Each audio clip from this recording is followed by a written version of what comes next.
नमस्कार, times of Swaraj में आप सबों का स्वागत है और मैं हूं संतोष सिंह। और आज हम चर्चा कर रहे हैं कि चुनाव की अधिसूचना के साथ ही मैंने कहा था कि लालू प्रसाद कहीं न कहीं नरेंद्र मोदी के साथ अंडर टेबल डील कर लिया है, या फिर मैंने कहा था कि लालू प्रसाद 2024 को लेकर गंभीर नहीं है, वो 2025 की सियासत साध रहे हैं, 2024 के प्रति वो ईमानदार नहीं है। आज रिजल्ट सामने है।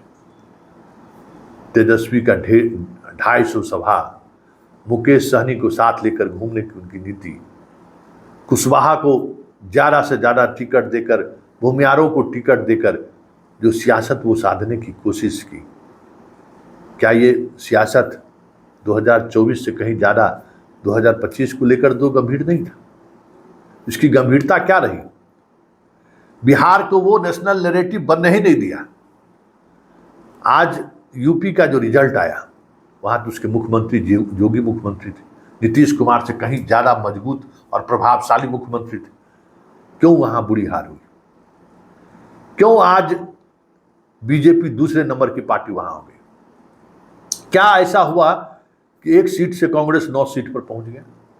कुछ तो बात रही होगी।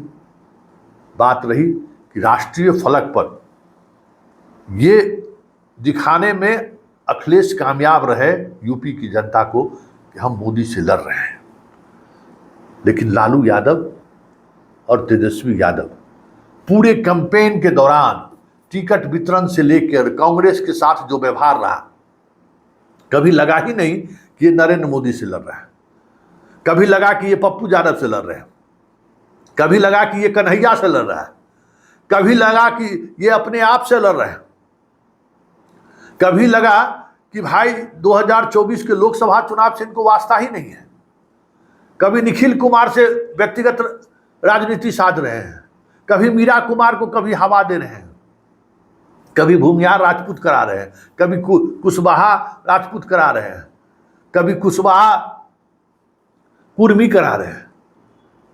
जो नेशनल एजेंडा था, उस एजेंडे पर कभी बात नहीं। कभी तेजस्वी मुरेठा बांध रहा है, जैसे लग रहा है वो कि मुरेठा बांधने से दूसरे जात के A to Z के लोग भी हमारे पास आ जाएंगे। जो एजेंडा में नहीं था, जिसके सहारे राजनीति का 2024 के लोकसभा का कोई मतलब नहीं था, ठाकुर के कुआं को लेकर बयानबाजी हो रही थी। जिस ठाकुर को कुआं से इस चुनाव से कोई वास्ता नहीं था। इस चुनाव से वास्ता था जिस बात को लेकर चीज़ें चल रही थी, वो था बेरोजगारी, वो था महंगाई, वो था महिला योजनाएं महिलाओं को लेकर, वो था अग्निवीर, बहुत सारी ऐसे इश्यूज थे।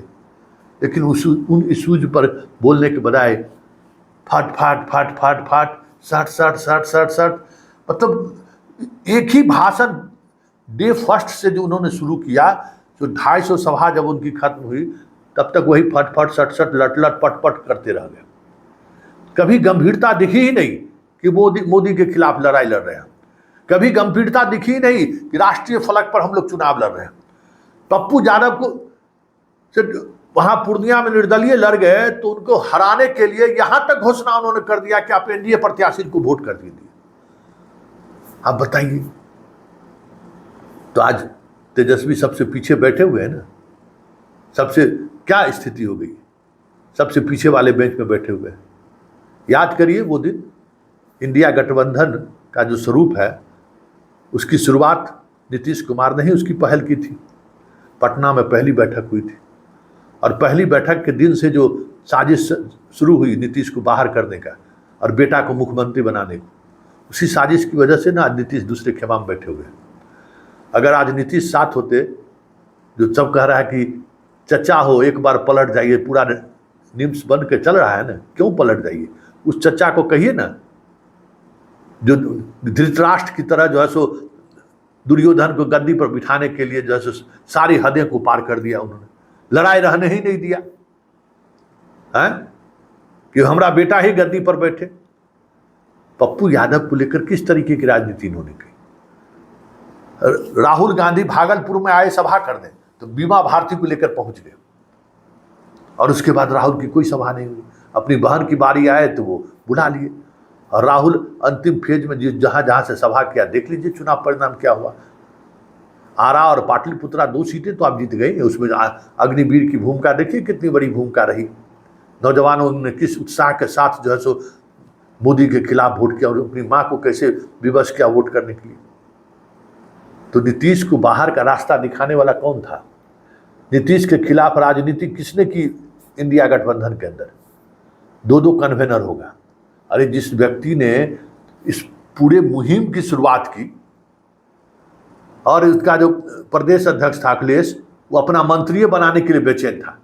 यहाँ राष्ट्रीय फलक पर मोदी के खिलाफ बड़े गोलबंदी की तैयारी चल रही थी और वो राहुल गांधी से कह रहा है कि कहिए ना कांग्रेस का 2 मंत्री बना दे, नीतीश कुमार को कहवा रहे हैं। तो ये गंभीरता थी बिहार कांग्रेस का भी, और वही गंभीरता लालू यादव की रही कि पार्टी के अंदर जो चीजें हैं उसको कभी अस्थिर रहने ही नहीं दिया। नीतीश को हमेशा इस थ्रेट में रखा कि भाई बेटा को गद्दी छोड़ो, हम तुमको कन्वेनर बनाते हैं। तो आज इंडिया गठबंधन की सरकार होती ना, आज ढोल नगारा बजता रहता पूरे देश में, तो कौन जिम्मेवार है? जिम्मेवारी तय होगी तो किसका नाम सबसे पहले आएगा? आज अखिलेश कहाँ है? अखिलेश ने साबित कर दिया ना कि विपक्ष ने दिखाई अपनी ताकत कि हम नरेंद्र मोदी से लड़ सकते हैं। तो यूपी अयोध्या जैसा सीट वो जीत लिया। और ये इनके अधिकांश उम्मीदवार की क्या स्थिति हुई आपके सामने है। एजेंडा ही नहीं रहा, नेशनल एजेंडा पर इन्होंने चुनाव ही नहीं लड़ा और अब कह रहे हैं कि हमारा वोट प्रतिशत बढ़ गया। बहुत अच्छा हुआ, वोट प्रतिशत बढ़ा कर रखिए ना, दिल खुश करिए। इस हालात के लिए बहलाने के लिए कुछ भी बोलिए, लेकिन इस आरोप से अब लालू यादव या लालू परिवार कभी नहीं बच सकता है कि जब इतिहास लिखाएगा इस दौर के राजनीतिक दौर का, लिखाया जाएगा कि नरेंद्र मोदी को फिर से सत्ता में वापस आए, उसके लिए अगर किसी एक व्यक्ति की जिम्मेवारी तय होगी तो लालू यादव की होगी।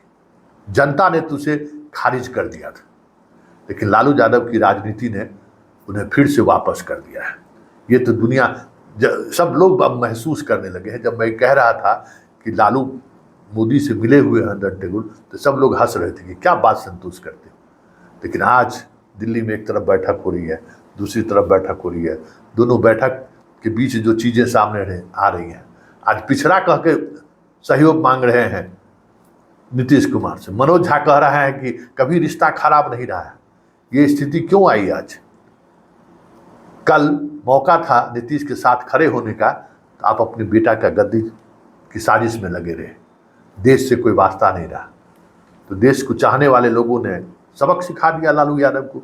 देश के चाहने वाले लोगों ने समझ लिया कि लालू यादव की मंशा मोदी सत्ता से हटे ये नहीं है, मोदी की सत्ता पर ब्रेक लगे ये नहीं है। इनकी मंशा सिर्फ और सिर्फ बेटे को गद्दी पर कैसे बिठाया जाए, यही है।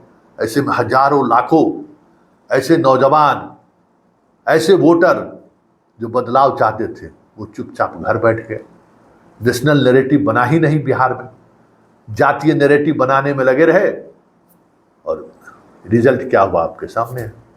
इसलिए इतिहास जब कभी भी लिखेगा तो लिखेगा कि मोदी के खिलाफ इस देश की पूरी जनता ने लड़ाई लड़ी और जनता की उस लड़ाई को की हवा निकालने के लिए लालू यादव जैसे नेताओं ने अपने बेटे को मुख्यमंत्री बनाने के लिए, बेटा को जेल जाने से रोकने के लिए, अपने जेल जाने से रोकने के लिए अंडर टेबल नरेंद्र मोदी जैसे नेताओं से समझौता किया।